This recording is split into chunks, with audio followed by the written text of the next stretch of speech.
শুক্ৰবাৰে হাইস্কুল শিক্ষান্ত পৰীক্ষাৰ ফলাফল ঘোষণা হ'ল। এই পৰীক্ষাত সফলতা লাভ কৰা প্ৰতিজনক আমি সকলোৱে শুভকামনা জনালোঁ আৰু বিফল হোৱাসকলক মানসিকভাৱে যাতে তেওঁলোকে ভাগি নপৰে আৰু নতুন উদ্যমেৰে যাতে পুনৰ এই পৰীক্ষাত অৱতীৰ্ণ হয় তাৰ বাবে সাহস যোগালোঁ। কিন্তু সফলতা বিফলতাৰ এই অংকবোৰৰ মাজতে হাইস্কুল শিক্ষান্ত পৰীক্ষাৰ এই ফলাফলে অসমৰ শিক্ষা ব্যৱস্থাৰ কিন্তু আন এখন ছবিও উন্মোচিত কৰিছে। প্ৰথম কথাটোৱে হ'ল এইবাৰৰ পৰীক্ষাত মুঠ উত্তীৰ্ণৰ হাৰ হৈছে 63.98%।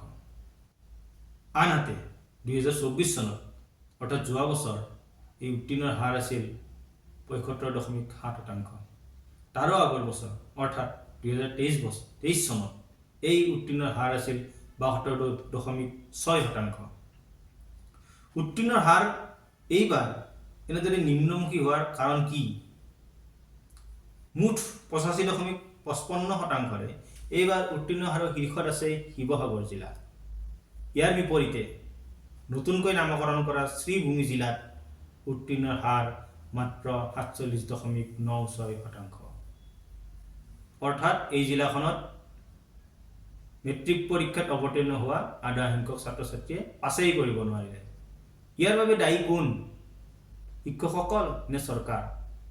নে এয়া আমাৰ সকলোৰে এক সামূহিক বিফলতা? প্ৰায় প্ৰতিদিনে শিক্ষা খণ্ডৰ উন্নয়নৰ বাবে নতুন নতুন আঁচনি ঘোষণা হৈ থকা এই ৰাজ্যখনত এনে পৰিস্থিতি কিয়? কিছুদিন আগতে আমি ঝুমুৰক বিশ্ব দৰবাৰত প্ৰতিষ্ঠা কৰি গৌৰৱান্বিত হৈছিলোঁ। পিছে এইবাৰ হাইস্কুল শিক্ষান্ত পৰীক্ষাত চাহ বাগিচাৰ পৰা অৱতীৰ্ণ হোৱা ছাত্ৰ ছাত্ৰীৰ উত্তীৰ্ণৰ হাৰ হৈছে মাত্ৰ 51.89%।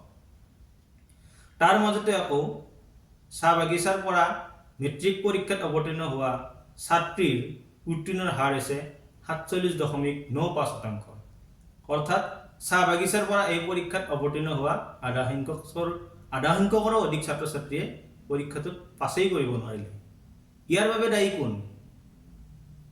আন এটা তথ্য অনুসৰি এইবাৰ মেট্ৰিক পৰীক্ষাৰ বাবে আবেদন কৰিছিল মুঠ 4,29,449 গৰাকী ছাত্ৰ ছাত্ৰীয়ে। ইয়াৰে আকৌ 6,712 গৰাকীয়ে পৰীক্ষাতেই নবহিল। ইয়াৰ কাৰণ কি? এই প্ৰশ্নবোৰৰ উত্তৰ বৰ্তমান জনাটো অতীৱ প্ৰয়োজনীয় হৈ পৰিছে। আচলতে ভুলবোৰ ক'ত হৈছে? ধন্যবাদ।